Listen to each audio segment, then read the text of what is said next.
Yeah, everyone, this is Thermite, and this is my redirect/discussion of episode 4 of The Rehearsal. If you want to watch the actual reaction, check it out. It's the very first link down below in the description. Please check that out, let me know what you think, and then come back here for the discussion. Also, actually, you probably already left, but just in case, I did pause a few times in the reaction. I might pause a little bit in this redirect as well. It should be alright. The pauses were, as I say at the very start of the video, uh, I wanted to be able to actually speak my mind if I've got really big thoughts I want to say in the moment, but I can't because the episode's still going. But also, I've had a little bit of a cough here and there, and I don't want that to, I don't want to be coughing as I'm doing the reaction. So if I had a moment where I was pausing and talking about what was going on, I also took that as a moment to also, do a cough if I needed to, or take a drink of something. So yeah, hopefully that shouldn't break it up too much. Anyways, talking about the episode itself, going into the actual discussion, I think I'll, even though it's a bit of a sandwich of Nathan and Angela stuff, and then we have the whole acting course, then we end it with Nathan and Angela, I think I'm going to skip over the Nathan and Angela stuff and go right to the acting course, and then I'll do the Nathan and Angela stuff all as, one chunk at the end. So that way I'm not, jumping back and forth. What the hell is he doing? I just noticed he's eating, an entire speckled egg? Okay. I thought that was a hard-shelled egg that was... Okay, but no. So I guess he just has, pepper on it or something? That's the least weird thing about this entire episode. But I really did not, understand that when I was watching it. What the hell? But I mean, yeah, just this whole setup of, I don't think that the people I'm getting for these simulations are dedicated enough, or are plugged into the simulation enough. And the fact that what we are getting is stuff like, the old lady who was pretending to eat the tender, or this girl who is, just supposed to be typing on this input thing, but no one's looking at it except for Nathan. Are these the roles he's gonna get the people from this course to do? Because if so, it's not useful. So much of this episode is the idea, not stated, but it is clearly this idea of, what is... I think it's the Pareto method, or the Pareto principle, that 20% of what you do delivers 80% of the outcome. And that's not, universally true for a lot of things, but I think it makes a lot of sense for acting. 20% of what you're doing to prepare for the role is the stuff that is going to do 80% of what you want to see on screen. And that extra, 20% of stuff that, you need to put tons and tons and tons of effort into, that can be what makes or breaks, whether your performance is absolutely perfect or not. But it is the more you put into it, the more diminishing returns you receive. If this girl was actually typing out, if she was on an actual, POS system that is actually at her Raising Cane's, and she was actually, I mean, even then, she probably wouldn't be typing out stuff here if there's no, person whose order she's taking. But, how much is that going to influence, what was his name? The guy who was in episode 3. The person who was only there at the Raising Cane's in order to talk to his brother so that he could try to get that inheritance. I'm sure there would be a difference, there's always going to be a minute difference, but it's just that, it's minute. The divergences that Nathan himself is making in these, I can't stop thinking about in episode 2 when he is talking to the actual mother of the child actor who is playing Adam during the adoption sequence, and he just stops for a moment to say, hey, tell me why you're an unfit mother. It's so intrusive. It's so this is not what you would be doing in the simulation. That is changing things way more than anything the mother could be doing, or anything that the little kid portraying Adam could be doing.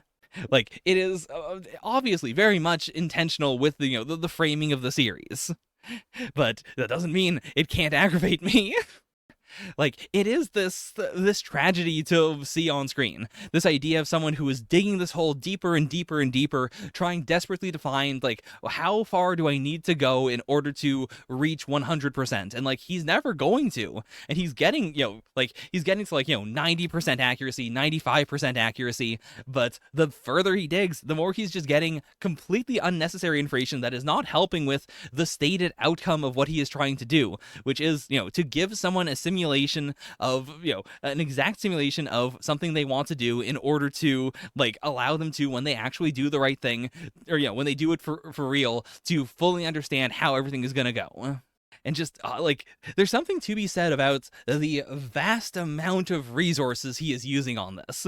Like, in reality, like, taking everything that this show is, like, as I said in the reaction, all the cameras he must be sending out to film all these people for tiny bits of footage, or footage that just absolutely will never be used. Having to bring all these people in, as he said, like later on, with when he was thinking about how much he was asking of Thomas, like asking all these people who have actual lives and actual jobs to take time out of their day to stalk someone, and then to go to an actual job that is almost certainly not being paid. I mean, maybe it is, but I assume like the way in which you would get these people to be able to do it is to say like, listen, we're not going to pay them, or I guess HBO might be paying them, to be fair, like because they are a part of this whole course. But even so, like, regardless of monetary stuff, you're still taking so much time and effort out of their lives for them to do this thing. And how is this going to contribute to anything that you actually film? Like, how much of this enormous amount of time and resources and effort, how much of this will result in a better product for the next rehearsal that gets done? Like, it is the ultimate in diminishing returns. But I know that's also just a thing in, in film in general. It's the same reason why, like, someone will spend tons and tons of money on a actual life, like, like a creature or animatronic or something for a movie, and then they'll just CG over the whole thing. And it's like, yeah, well, we did waste a lot of resources on making this actual physical thing just to CG over it. But also, like, was that necessary in order to make the CG look better, or did it work better on set? Like, how much is that actually contributing? And can you boil that down? And even so, like, is it helpful in post to boil that stuff down, as opposed to before you even do it? Like, should you be setting out like how much of this is going to be impactful, and how much impact can we get for this cost, whether it is like time or money or resources or people's lives? I just thinking about the dynamic of this classroom, the idea that you have come here because this is a course that Nathan Fielder is teaching, and it is for an HBO show. You're being filmed as it's happening, and on top of that, you might immediately start working on a show if you do well enough here. Truly, the bit where Nathan is, in this class the second time around, like, thinking about it from the perspective of someone who is, more scared and worried about the situation, someone who is more influenced, that really, really got me. Like, this first time around, I wasn't thinking at all about how all these people are being coerced, how all these people must be, like, even if they're not intentionally doing it, even if they're not thinking, oh, I'm gonna put on an act, oh, I'm gonna, make sure I'm always sitting with my best side forward. On some level, they have to be thinking that. On some level, it is influencing the way in which they operate. It is influencing, what they feel comfortable saying. It influences whether they're going to stay here or not, and how far they're going to go, as they are being told to do increasingly more extreme things in order to get into the head of this person that they don't know, who they picked, presumably just at random after this. Like, someone where, like, the only thing Nathan says for the first day is dress up as this person. They weren't being told try and figure out what they actually do or all that. It was just pick someone out, learn as much as you can about them, and then come here dressed as them. Which is still a lot, because like they're going out, they have to buy their own like uniforms and whatnot, and then they're getting actual ones after that when they actually start working at the places. Like, it is this ongoing hole that they're digging, putting themselves deeper and deeper into the situation where, like, if you were to bail out like halfway through, then I imagine you'd also have this horrible feeling of, well, I've come this far, I should at the very least see it through. Like, I've done this much, I may as well get the actual reward. I may as well actually get the certificates. And, like, even if it means doing something I'm a little more uncomfortable with than everything else, like, the benefit outweighs the cost. But you can keep on having them dig deeper and deeper. Like, just the fact that also, like, all of this is just to prove that they can do this. That, like, they're not going to be portraying any of the roles they chose here. Once we get an actual, like, next episode or episode after that, like, when any of these people are called to be the actors in a simulation, they're going to have to start from scratch. It is this hard, like, all right, well, here's the person that you need to emulate. Go find that person and then stalk them and do all the stuff again. Like, then is Nathan going to help them get a job? Like, how much time are they going to actually invest in the simulation to actually get these guys to be even more like that person that they're trying to emulate?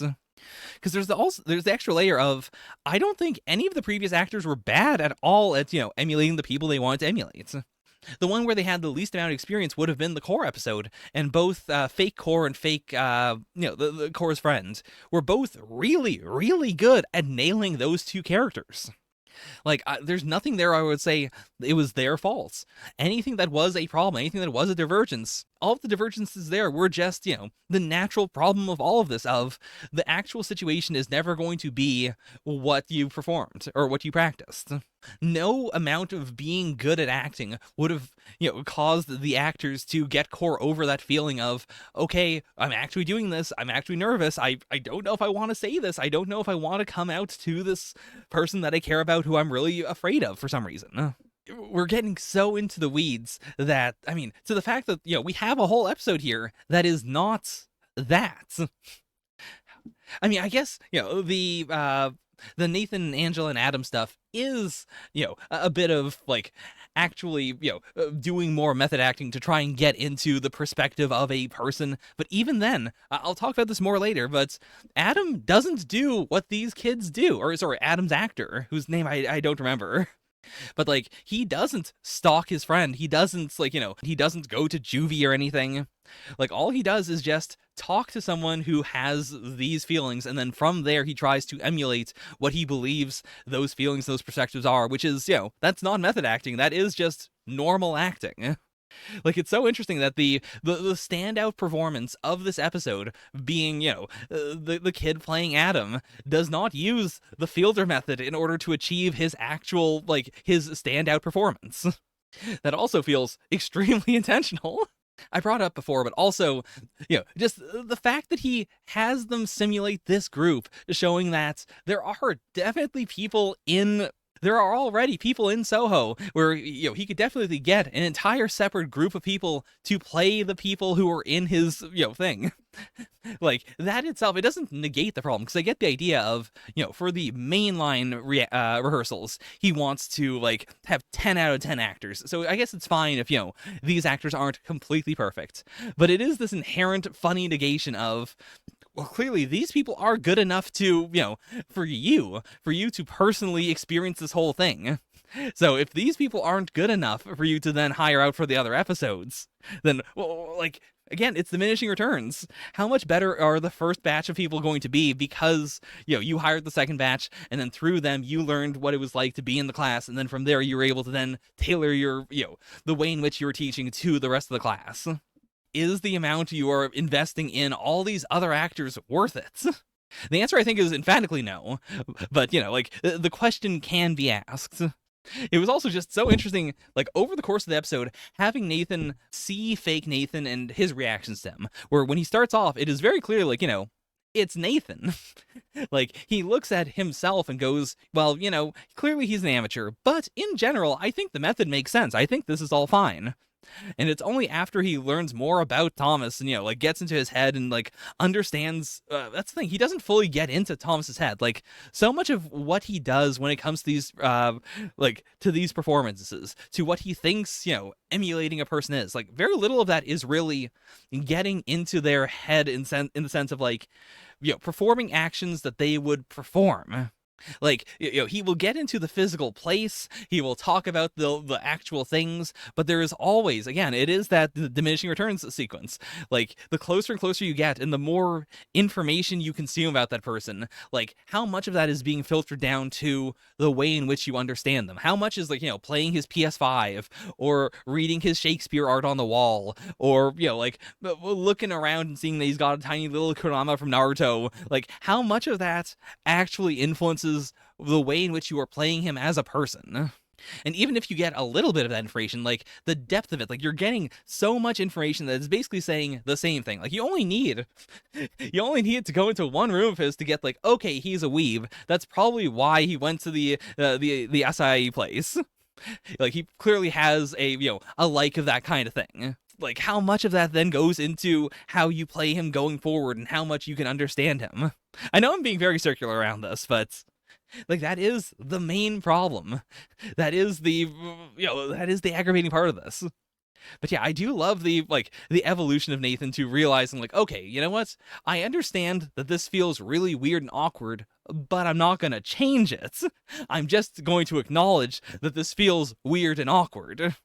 Like, he doesn't really reach a breakthrough in terms of, like, what I am doing is wrong, or, like, this isn't quite working out. He just kind of lives through the entire course, but he doesn't. I mean, it's not that he doesn't, like, get anything out of it. It's just, we kind of just end it on, he goes through the entire course. Even his final takeaway, like, I'll get to the Nathan Angela Adam stuff because this feels like a very good transition, but, even his takeaway at the very end of that stuff with Adam, uh, you could say that is influenced by the Fielder method school thing of, he has mainly realized that he can't understand what is behind the smile of an actor, as he puts it. He is taking actual people and, but just by necessity, they are being flattened out into being characters. But that's not really a breakthrough that then, I mean, I guess it does play into the Adam stuff a little bit. To go to the Adam stuff, since I think this is a pretty good transition point. Like, I love, again, like, how the directing manages to create a foreshadowing out of normal conversations. Like, with Angela talking about, I mean, it's foreshadowing out of conversations, / I imagine, like, Nathan's experiencing all of this, so he can also just mentally go, all right, well, you said this, so now I'm going to play off of that, when we are scripting out what happens next. Like, with Angela here, talking about all the stuff that went on in her actual life and how she was actually, a kind of a bad girl, and she went really, really dark, and she did tons of drugs and stuff, and, hated her father for always being away, and how that clearly ties into how he thinks Adam should feel towards him. It's so masterful. I love it. Because it is also, like, something so extreme that it actually gets a reaction out of Angela. Like, it feels like truly the first time in this whole experiment where Angela is being prepared for something that could actually happen to her should this all happen. Like, everything else has been this very hands-off, like, all right, I want to live in this kind of place and I want this thing to happen, but I'm not going to do that much about it. Like, I'll go out and I'll pick the fully formed vegetables out of the ground. But even that is, is so low energy compared to how it would actually be in real life. Having to have hard talks with Adam and, being able to relate to him near the end, like being able to say, like, I was in this situation. I wish that I had parents who could have talked about this the way I am now talking about this with you. Like, that felt very genuine. And that felt like something where, should she ever have an actual family with actual kids and all that, this would be a very important experience. Like, this is actually something she could look back on and say, all right, I've kind of been through this before. I think there is something here I could use to then, stop something bad from happening here. Like, this does allow me to have another chance. But at the same time, like, there's still that layer of artificiality to it. I said this in the reaction. I said it in other things as well, that, just because you're saying something really negative does not make it more real. I think I was saying that about, the anti-Semitism stuff in episode 3, and how Nathan very clearly, like, he showed a little bit of that, but he didn't show it after that point. It is a very clear, like, you didn't have to, have this be in the episode. You just put it in at the very start because it made it feel more real, and it made it feel more, like, like, this person has a bit of an edge to them. But, if you continued to talk like that throughout, you didn't show it, and you didn't have to do it. You just wanted to do it to make it feel more realistic. And that is also what the, like, Adam hating him thing is. Like, there is nothing more inherently realistic about Adam hating him. He just wanted to have the experience of Adam hating him. And that's why, like, the ending with the whole idea of, like, well, I've had enough of this concept of my kid is, I'm not having a good time raising this kid. Let's just reset him back to age 6. Like, that is such an inherent breaking of the simulation. It is such a hard, like, this is no longer fun. I just want to undo it. It is the ultimate, like, bad parent move. Because I know that they're, I've had friends from bad situations. I know there are parents out there who do genuinely want that feeling of, well, we fucked up this kid. I guess we'll just do a different one. Like, let's just try again. This one doesn't count. And it feels so callous to see that in the situation. But it's not inherently it's not any more breaking the simulation than it was for at the very start Nathan to go to his son, who was, totally okay with him, having been gone for like, 8 years, and saying, no, no, no, no, let me just rewrite reality real quick. You actually hated this. Now I'm going to leave the house and you're going to come back in and you're going to be, more upset and, we're going to have a really bad time. Like, neither of those are inherently more realistic. It is truly the ultimate breaking of the simulation for him to do the zigzag, actually, because it is a zigzag. It is this, all right, he's doing fine. I could have a good relationship with my, like, teenage going into adulthood child. To, no, no, no, no. What if instead you were very, like, upset by all of this and, you went down a really dark path? Show me how dark you can go. And then from there to then zag back into, but also I want that experience of raising, a son from really young. So what if we just reset you?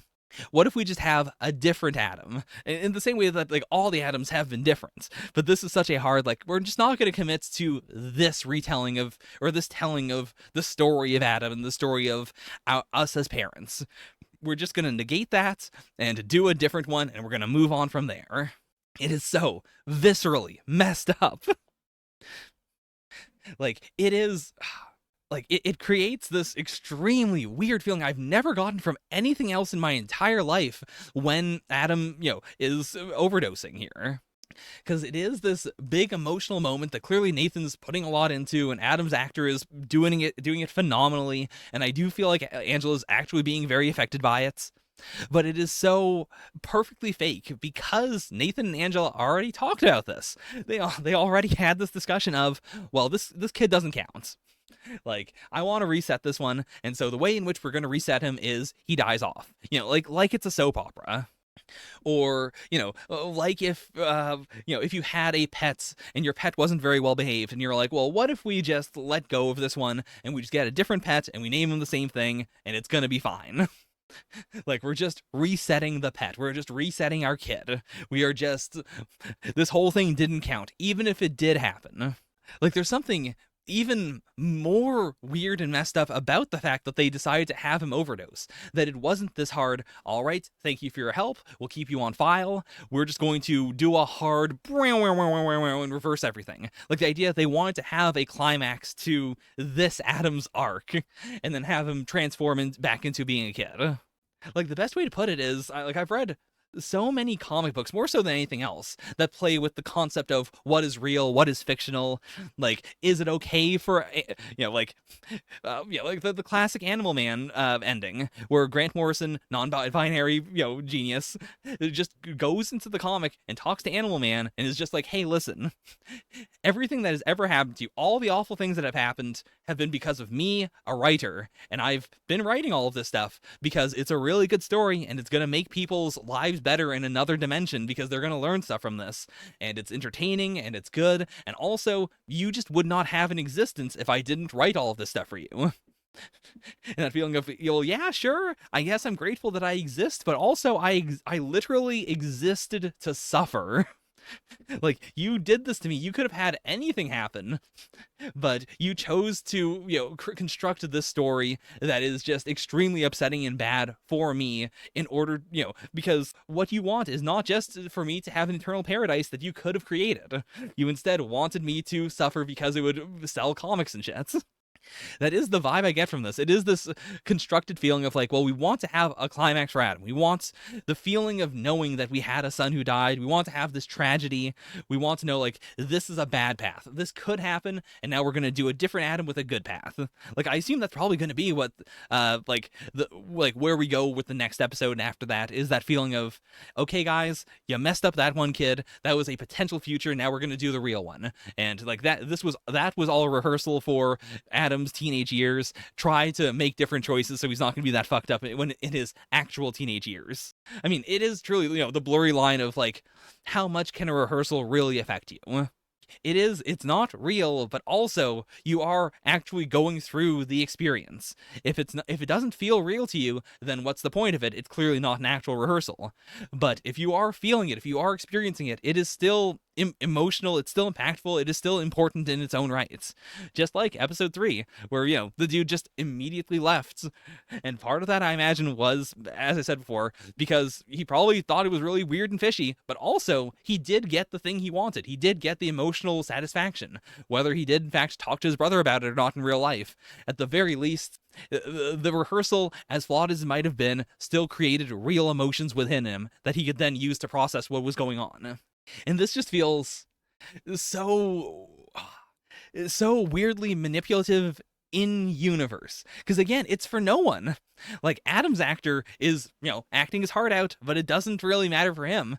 Nathan set this all up. Angela was, she didn't set this up. She didn't know it was going to happen like this. But she, at the very least, did talk to Nathan about the whole, we're going to reset our kid. So in this moment, like when she sees her kid overdosing and dying, and, her fake husband crying over him and freaking out, she has to know in the back of her head, on some level, yes, this is the thing that's going to lead to us getting a different kid, and then we can just go back to normal.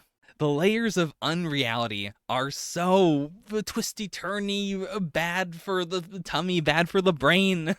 Because, talking about what I was saying with the Fielder method course, how much of this is truly going to affect Nathan and Angela when they have actual kids?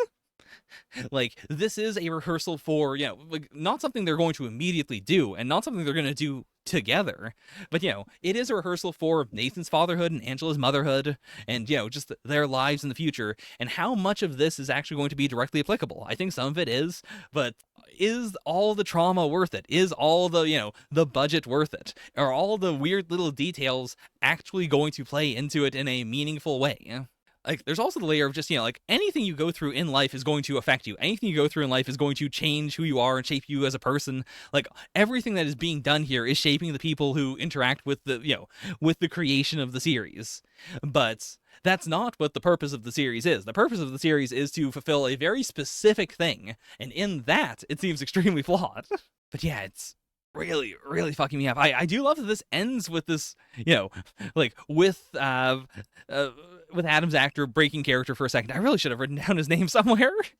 But, the fact that we ended with him breaking character is like this last little beat of, listen, that sequence looked very magical. It took you away.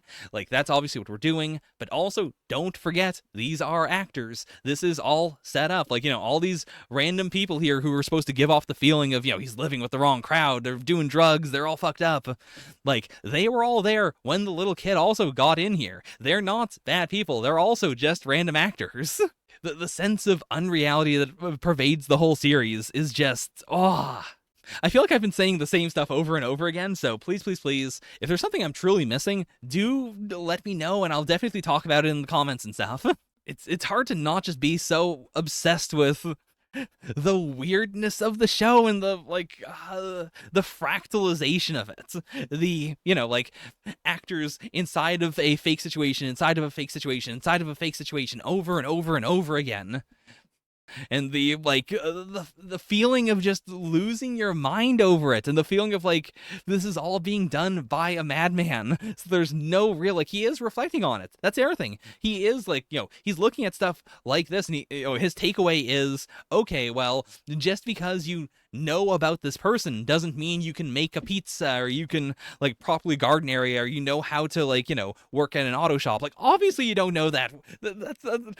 You didn't get anything from this. This is the most obvious thing in the world. It truly feels like someone is attempting to invent the concept of acting, or someone is trying to invent the concept of therapy from scratch.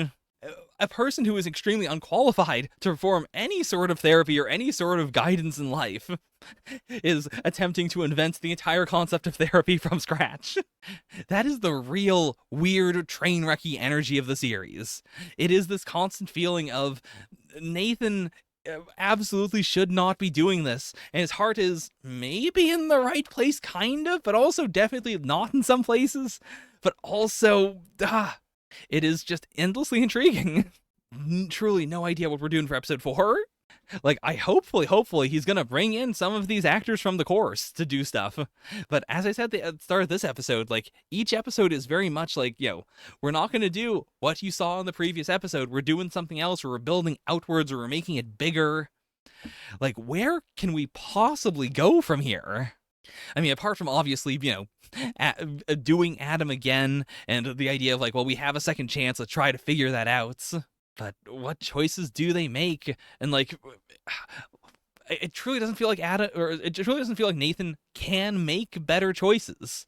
Like, in the same way that he keeps on digging down for that missing 1% that'll make everything work out, and he doesn't, and it's, it just makes things worse, or it just, spirals downwards. In the same way, like, I feel like I've lost my train of thought with this one. But yeah, I have no faith that he's going to be able to do anything different. I feel like next episode he's definitely going to go just do a different rehearsal, and now he's got better actors for it. But he's not going to solve the main problem of, right, I wasn't around for my kid. I mean, we'll see. We'll see. With that, I think we're done. I apologize for the half an hour I spent talking about this. Oh boy. Well, I will catch you on the flip side. I'll catch you for episode 5. Please leave comments, check out other stuff on my channel if you want. If I don't put out a reaction to the rehearsal in like a week or so, let me know, poke me in the back and I'll do it. Hopefully I'll do one sooner than that, but we'll see. Bye for now, yeah.